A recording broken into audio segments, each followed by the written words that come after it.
आज के इस कार्यक्रम में उपस्थित अध्यक्ष उत्तर प्रदेश राज्य बाल अधिकार संरक्षण आयोग डॉक्टर विशेष गुप्ता जी, भारतीय जनता पार्टी के महानगर के अध्यक्ष और अन्य सभी पदाधिकारीगण,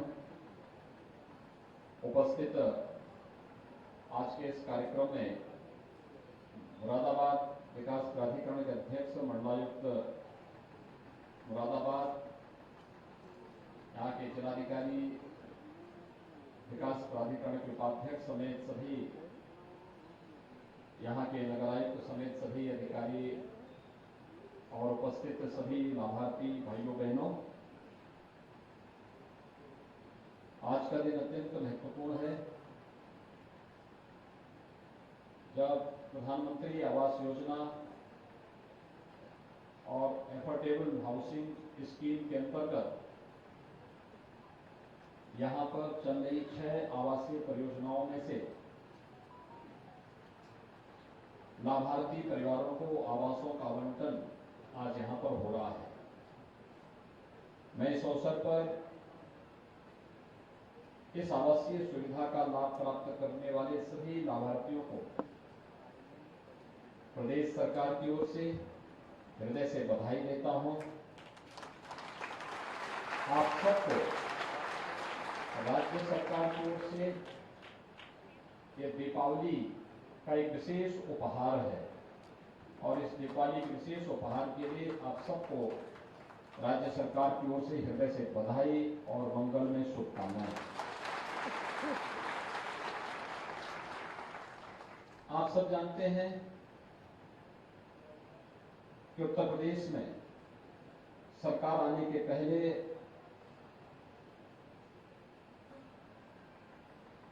शहर हो या गांव, सामान्य नागरिकों को बुनियादी सुविधाएं भी नहीं मिल पाती थी। कानून व्यवस्था की स्थिति अत्यंत खराब थी। पर्व और त्योहार के पहले लोगों को उनकी आस्था के अनुरूप आयोजन नहीं करने दिए जाते थे।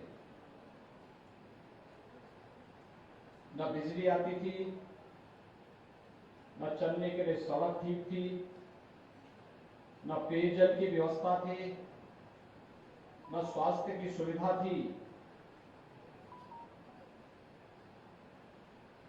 कोई भी ऐसा दृष्टिकोण नहीं देखने को मिलता था जिसने पिछली सरकारों ने प्रदेश की 22 करोड़ 24 करोड़ जनता को अपने परिवार का हिस्सा मान करके शासन की योजना का लाभ उन्हें दिलाने का प्रयास किया हो। जबकि केंद्र सरकार 2014 के बाद से लगातार प्रदेश सरकार को ये कह रही थी कि अधिक से अधिक गरीबों को आवासीय सुविधा का लाभ मिलना चाहिए। हर गरीब के घर में उनका व्यक्तिगत शौचालय होना चाहिए। हर गरीब को प्रधानमंत्री उज्ज्वला योजना में रसोई गैस के निःशुल्क सिलेंडर उपलब्ध होने चाहिए। हर गरीब को विद्युत के निःशुल्क कनेक्शन उपलब्ध कराए जाने चाहिए। हर गरीब को 5 लाख रुपए की स्वास्थ्य बीमा का कवर दिया जाना चाहिए। हर गरीब को फ्री में राशन उपलब्ध कराया जाना चाहिए। लेकिन भाइयों बहनों, केंद्र सरकार के दिए जाने वाली योजनाओं को भी पिछली सरकारें राज्य के अंदर आपको उपलब्ध कराने में कोताही बरतती थी, नहीं देती थी। उनके लिए अपना परिवार ही प्रदेश था। और आज जब नई सरकार 2017 में आई तो हमारी सरकार ने प्रदेश के अंदर प्रदेश के सभी 25 करोड़ जनता को अपना परिवार मान करके शासन की योजना से जोड़ना प्रारंभ किया। और आज इसका परिणाम है कि 1700 से अधिक परिवारों को एक दिन में मुरादाबाद के अंदर प्रधानमंत्री आवास योजना और एफोर्डेबल हाउसिंग स्कीम के अंतर्गत इस आवास सुविधा का लाभ प्राप्त हो रहा है। मैं इसके लिए आप सबको हृदय से बधाई देता हूं। प्राधिकरण और डूडा के सभी अधिकारियों को हृदय से धन्यवाद देता हूं, जिन्होंने जनप्रतिनिधियों के मार्गदर्शन में इस सुविधा का लाभ यहां के लाभार्थियों को देकर के उनकी दीपावली को और भी अच्छी दीपावली बनाने का कार्य किया है। और ये कार्य केवल मुरादाबाद में नहीं हो रहा है। हमने 2017 के पहले के आंकड़े अगर आप देखेंगे, 2017 के पहले प्रदेश के अंदर 4300 लोगों को भी आवास नहीं मिल पाया था, जबकि 2014 में केंद्र में मोदी जी के नेतृत्व की सरकार लगातार तत्कालीन राज्य सरकार से कह रही थी कि गरीबों को आवास दिया जाना चाहिए, आप प्रस्ताव भेजिए, लेकिन उनके पास फुर्सत नहीं थी, क्योंकि उनके लिए अपना परिवार ही पूरा प्रदेश था और उनको इस बात से मतलब नहीं था कि किसी गरीब का कल्याण हो। लेकिन भाइयों बहनों, 2017 के बाद पिछले 4.5 वर्ष के अंदर हमारी सरकार ने प्रदेश के अंदर 43 लाख गरीबों को ग्रामीण और शहरी क्षेत्र में एक आवास उपलब्ध करवाया है। वहां निःशुल्क विद्युत के कनेक्शन दिए हैं, रसोई गैस के निःशुल्क कनेक्शन उपलब्ध करवाए हैं। शासन की हर सुविधा से प्रदेश के अंदर हर नागरिक को जोड़ने का प्रयास हो रहा है। ये काम 2017 के पहले भी प्रदेश में किए जा सकते थे, लेकिन पहले की सरकारें जनता के प्रति संवेदनशील नहीं थी। उनको तो समाज को बांटने से ही फुर्सत नहीं था और उनकी विभाजन की प्रवृत्ति अभी भी नहीं गई है। कल मैं समाजवादी पार्टी के राष्ट्रीय अध्यक्ष का वक्तव्य सुन रहा था। वह देश तोड़क जिन्ना से इस राष्ट्र को जोड़ने वाले सरदार वल्लभ भाई पटेल की तुलना कर रहे थे। भाइयों बहनों, ये वक्तव्य अत्यंत शर्मनाक है। सरदार वल्लभ भाई पटेल भारत की एकता और अखंडता के आधार हैं, उसके शिल्पी हैं और वर्तमान में प्रधानमंत्री मोदी जी के नेतृत्व में एक भारत श्रेष्ठ भारत की परिकल्पना को साकार करने का कार्य किया जा रहा है। लेकिन आजाद भारत को एक भारत के रूप में रखने, अखंड भारत के रूप में वर्तमान भारत को रखने का श्रेय अगर किसी को जाता है तो वह सरदार वल्लभ भाई पटेल को जाता है, जो पूरा देश लौह पुरुष के रूप में मानता है। लेकिन कल उनका वह विभाजनकारी मानसिकता एक बार फिर से सामने आ गई, जब उन्होंने सरदार पटेल को जिन्ना के समकक्ष रख करके देश तोड़क जिन्ना को महिमा मंडित करने का प्रयास किया है। मुझे लगता है भारत की जनता ये विभाजनकारी मानसिकता को कभी स्वीकार नहीं करेगी और उत्तर प्रदेश की जनता को हरगिज स्वीकार नहीं करेगी। ये तालिबानी मानसिकता है जो हमेशा तोड़ने में विश्वास करता है। पहले सामाजिक ताने बानों को जाति के नाम पर और तमाम अन्य वादों के आधार पर तोड़ने की प्रवृत्ति, और जब अपने मंसूबों पर सफल नहीं हो रहे हैं तो अब महापुरुषों पर लांछन लगा करके पूरे के पूरे समाज को अपमानित करने का प्रयास हो रहा है। इस दुष्प्रवृत्ति को कतई स्वीकार नहीं किया जा सकता है और पूरे समाज को और पूरे प्रदेश को इसकी निंदा करनी चाहिए। समाजवादी पार्टी के राष्ट्रीय अध्यक्ष को अपने इस कृत्य के लिए प्रदेश की जनता से माफी मांगनी चाहिए, देश की जनता से माफी मांगनी चाहिए कि भारत की अखंडता के शिल्पी सरदार वल्लभ भाई पटेल का यह अपमान देश कभी स्वीकार नहीं कर सकता। उनका यह वक्तव्य इसलिए आया है क्योंकि विभाजन की उनकी प्रवृत्ति हमेशा रही है। वे चाहते ही नहीं थे किसी गरीब को मकान मिले, किसी गरीब को शौचालय मिले, किसी गरीब को रसोई गैस का कनेक्शन मिले, किसी गरीब को बिजली का कनेक्शन मिले, किसी गरीब को 5 लाख रुपए की सहायता स्वास्थ्य के लिए बीमा कवर मिले। और भाइयों बहनों, आपने देखा होगा कोरोना कालखंड के दौरान ये सभी नेता कोरोना के दौरान, सपा हो, कांग्रेस हो, बसपा हो, ये सभी लोग कोरोना के दौरान होम आइसोलेशन में थे, घर से बाहर नहीं निकले थे। गरीब जनता के पास जाने की बात तो दूर, अपने स्वयं के पदाधिकारियों के घर में भी नहीं गए। और जब उनके नेता स्वयं होम आइसोलेशन में थे तो उनके पदाधिकारी और उनके कार्यकर्ता भी होम आइसोलेशन में पड़े हुए थे। भाइयों बहनों, ये होम आइसोलेशन में पड़े हुए इन राजनीतिक दलों के नेताओं को चुनाव के दौरान भी होम आइसोलेशन में जरूर भेजना, क्योंकि जो आपकी संवेदना के साथ खड़े नहीं हो सकते, आपके सुख में आपके साथ आपको बधाई नहीं दे सकते और आपके दुख के साथ आपके साथ अपनी संवेदना नहीं जोड़ सकते, तो फिर वे इसी प्रकार से गरीब को, वंचित को, दलित को, अति पिछड़े को, समाज के उस हर एक तबके को, वो किसी जाति, किसी मत, किसी मजहब का क्यों न हो, उसकी पीड़ा के साथ कभी खड़े नहीं हो सकते। और ये होंगे भी कैसे? क्योंकि इनकी प्रवृत्ति तो हमेशा गरीबों की संपत्ति को और व्यापारियों की संपत्ति को हड़पने की रही है। इनको पीड़ा इस बात के लिए नहीं होती थी कि किसी गरीब की संपत्ति को कोई माफिया कैसे हड़प रहा है।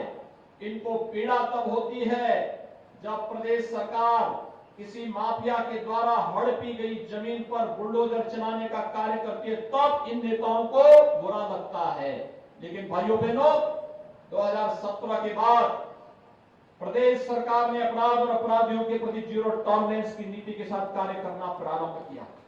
एक तरफ अपराधियों के साथ सख्ती के साथ निपटने का कार्य, प्रदेश में कानून व्यवस्था की सुदृढ़ स्थिति, सुरक्षा सबको, आस्था का सम्मान सबका, लेकिन शासन की योजनाओं का लाभ भी सबको, लेकिन कानून के साथ खिलवाड़ करने की छूट किसी को नहीं।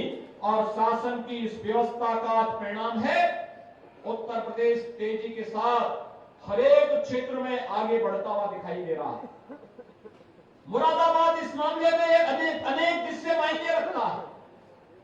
मुझे याद है सबसे जफर इस्लाम को हम लोगों ने राज्यसभा में भेजा, वे यहां पर आए, यहां के तमाम एक्सपोर्टर से जब उन्होंने बातचीत की, यहां के प्रशासन ने, यहां के जनप्रतिनिधियों ने जब इसमें रुचि ली, आज परिणाम है मुरादाबाद एक्सपोर्ट का एक हब बना है। यहां का प्राइस आइटम आज देश और दुनिया के अंदर उसकी एक नई पहचान है। लोग आज मुरादाबाद को छोटी छोटी बातों में तनाव होने वाले जनपद के रूप में नहीं, बल्कि अब जनपद मुरादाबाद एक प्रगतिशील जनपद बनने की ओर अग्रसर है, जो विकास की मुख्य धारा के साथ जुड़ करके हर एक नागरिक के जीवन में परिवर्तन लाने की पूरी बड़ी प्रतिबद्धता के साथ कार्य कर रहा है। भाइयों बहनों, हमें विकास को एक महत्वपूर्ण विकल्प के रूप में जनता के सामने प्रस्तुत करना होगा और जनता को भी ये मानना पड़ेगा कि विकास से ही उनके जीवन में परिवर्तन आने वाला है। ये विभाजन की रेखाएं खींचने वाले लोग आपका कल्याण नहीं कर पाएंगे। अपने परिवार के हितों के लिए सब कुछ करने वाले, प्रदेश के संसाधनों में लूट मचाने वाले लोग प्रदेश का हित नहीं कर पाएंगे, जनता जनार्दन के का हित नहीं कर पाएंगे। और इसीलिए आज जब मैं यहां पर आया था प्रातःकालीन सत्र में, आपने देखा होगा 72 पुलिस अधिकारियों का सफल प्रशिक्षण के बाद हम लोगों ने उन्हें डिप्टी एसपी के रूप में नियुक्ति अभी दी है, थोड़ी देर पहले उनको नियुक्ति भी प्रदान कर दी गई है। ये 72 पुलिस अधिकारी उत्तर प्रदेश पुलिस में जाकर के अलग अलग स्थानों पर प्रदेश के अंदर कानून व्यवस्था और सुरक्षा का एक बेहतर वातावरण बनाने में अपना योगदान देंगे।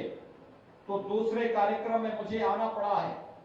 दीपावली के ठीक पहले इतने बड़े पैमाने पर यहां पर आवास योजना का लाभ उपलब्ध करवाने का एक कार्यक्रम अत्यंत अभिनंदनीय कार्यक्रम है और मैं इसके लिए आप सबका अभिनंदन करता हूं, आपको बधाई देता हूं। भाइयों बहनों, आप अनुमान कर सकते हैं 43 लाख परिवारों को आवास पहले भी मिल सकता था, पिछली सरकारों ने नहीं दिया, लेकिन हमें जैसे ही मिला। आखिर ये 43 लाख आवास प्रदेश के अंदर किसी न किसी गरीब को, किसी न किसी वंचित को तो मिले होंगे। ये आवास पहले क्यों नहीं मिले?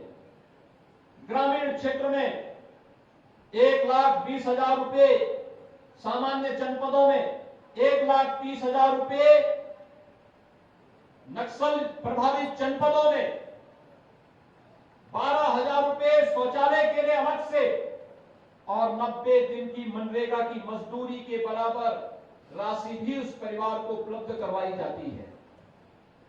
लगभग 1.5 लाख के आसपास ये राशि पड़ जाती है। और इसी प्रकार से शहरी क्षेत्र में प्रधानमंत्री आवास योजना के अंतर्गत जिन लोगों के शहरी क्षेत्र में आवास बन रहे हैं, जो स्वयं अपना आवास बना रहा है, सरकार उसे 2.5 लाख रुपए दे रही है। लेकिन जहां पर एफोर्डेबल हाउसिंग स्कीम है, एक आवास बनाने में लगभग 6-6.25 लाख के आसपास का खर्चा आता है। जमीन हम लोग उससे अलग कर देते हैं, इसकी कीमत को कम करने के लिए, और उसके बाद 4.5 लाख का आवास पड़ रहा है। और मैं धन्यवाद दूंगा विकास प्राधिकरण को कि 2.5 लाख रुपए प्रधानमंत्री आवास योजना के साथ और शेष जो 1.5 लाख रुपए है, ये 1.5 लाख रुपए इन्होंने अपनी ओर से अनुदान के रूप में उस लाभार्थी को देकर के उसके जीवन स्तर को उठाने का प्रयास किया है। एक अभिनंदनीय पहल है। मेरा प्रयास, हमारा प्रयास होना चाहिए, हमें उन मलिन बस्तियों के पुनरुद्धार की कार्रवाई को आगे बढ़ाना चाहिए जहां पर लोग आज भी बड़ी दयनीय स्थिति में रहते हैं। वहां पर हम स्कीम लाए, अभी राज्य सरकार ने इसके लिए एक पॉलिसी बनाई है। उस पॉलिसी को एक और जगह अगर हम लागू करेंगे तो आप देखेंगे कि हर व्यक्ति को अच्छा आवास मिल जाए, शौचालय मिल जाए, रसोई गैस का कनेक्शन मिल जाए, बिजली का कनेक्शन मिल जाए, 5 लाख रुपए का बीमा कवर मिल जाए, तो मुझे लगता है कि उस व्यक्ति के तमाम खर्चों की बचत हो जाएगी और वो व्यक्ति स्वस्थ रहेगा। एक स्वस्थ व्यक्ति एक स्वस्थ समाज के निर्माण में योगदान देगा और एक स्वस्थ समाज एक सशक्त राष्ट्र के निर्माण में अपना योगदान देगा। भारत को एक भारत श्रेष्ठ भारत की प्रधानमंत्री मोदी जी की संकल्पना के अनुरूप अगर आगे बढ़ाना है तो हमें एक भारत श्रेष्ठ भारत की परिकल्पना के अनुरूप भारत को आगे बढ़ाने के लिए एक एक व्यक्ति के स्वास्थ्य पर ध्यान देना होगा। और स्वास्थ्य पर ध्यान किस रूप में दिया गया, आपने कोरोना कालखंड में देखा होगा। भाइयों बहनों, सबका टेस्ट फ्री, उपचार फ्री, गांव-गांव में मेडिसिन किट वितरण की व्यवस्था फ्री, मैं निकाल के लगाता हूं, और इसके साथ ही राशन भी फ्री। राशन फ्री के साथ सबको वैक्सीन फ्री में वैक्सीन। उत्तर प्रदेश ने 13 करोड़ से अधिक लोगों को वैक्सीन अब तक दे दिया है। फ्री में वैक्सीन, प्रधानमंत्री मोदी जी का आभार, क्योंकि उन्होंने फ्री में राशन भी दिया है और फ्री में वैक्सीन भी दिया है। फ्री में उपचार की व्यवस्था भी। मैं मुरादाबाद को कोरोना कालखंड के अंदर 2 बार आया था और तब भी हमने यहां की व्यवस्था देखी थी। युद्ध स्तर पर हर जनप्रतिनिधि लगा था, युद्ध स्तर पर प्रशासनिक तंत्र लगा था, हेल्थ वर्कर्स लगे थे, आंगनवाड़ी, आशा वर्कर, कोरोना वॉरियर्स, पुलिसकर्मी, सफाई कर्मी, ये सभी लोग अपनी जान की परवाह के बगैर एक एक जनता की जान को बचाने के लिए लगे हुए थे। जब ये भाव आएगा तो हम लोग हर व्यक्ति को स्वस्थ होने की उस कामना के साथ आगे बढ़ सकते हैं जो भारतीय मनीषा ने हजारों वर्ष पहले कामना की थी कि सर्वे संतु निरामया, यानी सबके सुख की कामना के साथ जब ये कामना होती है, सबके स्वास्थ्य की कामना, निरोगता, आरोग्यता को प्राप्त करने की कामना के साथ जब ये कार्यक्रम आगे बढ़ते हैं तो कोरोना जैसी महामारी भी आपके उत्साह, आपकी उमंग के साथ परास्त होता हुआ दिखाई देता है। भाइयों बहनों, दीपावली आ रही है और दीपावली के पहले कोरोना जैसी महामारी पूरी तरह समाप्ति की ओर जाना उत्साह की उमंग के साथ परमात्मा और ईश्वर की कृपा आपके साथ जुड़ती हुई दिखाई दे रही है। इसलिए आज प्रधानमंत्री आवास उपलब्ध कराते हुए मुझे आप सबको बहुत प्रसन्नता की अनुभूति हो रही है। मैं इस अवसर पर आप सबको बधाई देता हूं, अपनी शुभकामनाएं देता हूं। दीपावली की ढेर सारी बधाई और मंगल में शुभकामना के साथ अपनी वाणी को यहीं पर विराम देता हूं। धन्यवाद। जय हिंद।